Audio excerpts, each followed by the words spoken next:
शीश पगाने जगा तन में प्रभु जाने को आए बसे के ही ग्रामा। शीश पगाने जगा तन में प्रभु जाने को आए बसे के ही ग्रामा। धोती फटी सी लटी दुपटी, धोती फटी सी। सुदामा सोच रहा है कि कहाँ कहाँ जाकर प्रभु कहाँ बसे, किस गांव में, क्या पता, चलो हम तो निकल पड़ेंगे। तो शीश पगा, सर पे पग नहीं थी, और वो बोलते नहीं, लंगोट बोलते हैं जो, वो झांझा बोलते, जो कुछ भी, वो भी नहीं था। शीश पगा ने जगा तन में प्रभु जाने को आए बसे के ही ग्रामा। धोती फटी सी, धोती लपेटी थी एक मर्यादा के लिए, वो भी फटी हुई। धोती फटी सी लटी दुपट्टी, दुपट्टा था वो लटक रहा था, जो पूरा पुराना फटा हुआ। धोती फटी सी लटी दुपट्टी और पाँव उपाहन को नहीं थामा।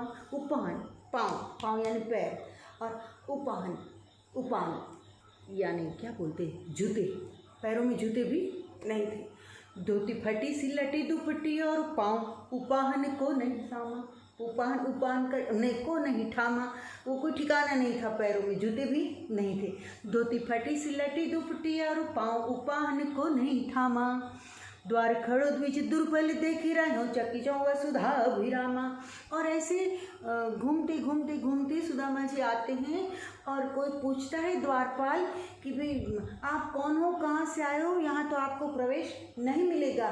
तो सुदामा ने ये नहीं बड़ी बड़ी डिंग चलाई कि भाई उसको बोलो हम साथ पढ़ते थे, हम उसको पढ़ाते थे, वो पढ़ने में आलसी था कृष्ण ने, तो हम उसको पढ़ाते थे, हम उसकी नोट लिख देते थे, और ये मेरे चने चबा जाते थे, मेरे पास नाश्ते का था वो, और गुरु के आश्रम में मैं पूरा काम उसके भाग का मैं कर देता था। ऐसे कोई डिंग नहीं मार, ये सब सत्य है, लेकिन ऐसी कोई डिंग सुदामा जी नहीं लगाते हैं, बड़ी बड़ी बातें नहीं करते। इतना ही कहते हैं कि जो द्वारपाल पूछता है कि भाई आप कौन हो, बोले आपके द्वारकाधीश को खाली इतना बताना कि सुदामा आया है। कितने सुदामा होंगे उस जमाने में, कितने ब्राह्मण होंगे, कितने गरीब होंगे, लेकिन पहचान इसे कहते हैं कि बड़ी बड़ी डिंग नहीं चलाते हैं, खाली इतना बताना सुदामा, आगे पीछे नो रेफरेंस। अगर रियल फ्रेंडशिप है और आपका रियल फ्रेंड है तो आपको पहचान जाएगा, और अगर नहीं भी पहचाना तो भी बुरा नहीं मानना। हो सकता है बंदा भूल भी सकता है, विस्मरण भी हो जाता है, विदाउट एनी एक्सपेक्टेशन। अगर आप जो चाहते हैं दोस्ती, तो उसी दोस्ती कहते हैं। तो कहते हैं द्वार खड़ो द्विज दुर्बल देखी रहो चकी जो वसुधा अभिरामा। चौकीदार को बताते हैं, आज के चौकीदारों की बात नहीं कर रहे, कृष्ण के चौकीदार की, तो उसको बताते कि इतना बताना द्वारकाधीश जी को, आपके नाथ को, ये सुदामा आया है। और जैसे ही चौकीदार जाके बताता है, द्वारपाल जाके बताता है, तो रहो चाकी जो, सोचो मतलब चकाचौंध हो गई, कोई होश नहीं रहा कृष्ण को। सिंहासन पर बैठा था द्वारकाधीश, सुवर्ण की द्वारिका, दोस्त हो तो ऐसा। अब तारीफ सुदामा की करे या कृष्ण की करे, कुछ समझ में नहीं आ रहा है। और ये तांदुल की पोटली तो थी यहाँ, वो सेके हुए चावल, कच्चे चावल सेके हुए, वो फटी से कपड़े में लपेट कर पोटली बगल में दबाई थी कि कृष्ण छोटा है मुझसे तो खाली हाथ थोड़ी जाऊँगा, वो छिपा रहा है, क्योंकि उसका कोई देख लेगा तो कैसा लगेगा, क्योंकि तो राजा है, तो उसकी मर्यादा भी बनी रहेगी। तो कितनी सारी चीज़ें इसमें सीखने को मिलती है।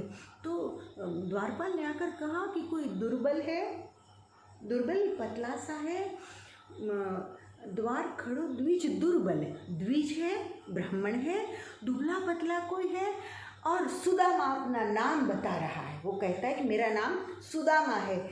द्वार खड़ो द्विज दुर्बल देखी, बस ये खड़ा है और द्वार पर और खड़ा है।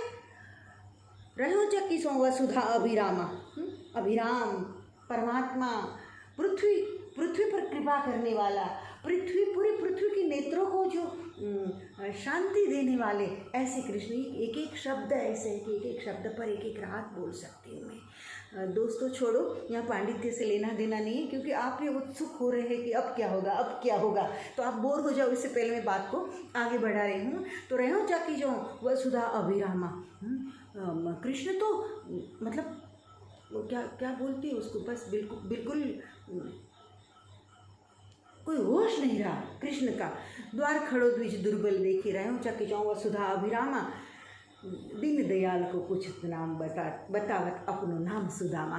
बस तो कृष्ण भगवान दौड़ते हैं, सीधे दौड़ते हैं। हाँ, वो पटरानिया पूछती है कहाँ जा रहे हो, है क्या, बताओ तो सही, पागल हो गए, किसके लिए जा रहे हो, कुछ नहीं। और भगवान सीधे कृष्ण दौड़कर आते हैं और सुदामा को उठा लेते हैं, सीधे गले नहीं लगाते, सीधे उठा लेते हैं। फिर क्या हुआ बाद में बताऊंगी। जय श्री कृष्ण। नमस्कार। सच्ची मैत्री को माँ हरेश्वरी का प्रणाम, मेरे मित्रों को प्रणाम, नमस्कार।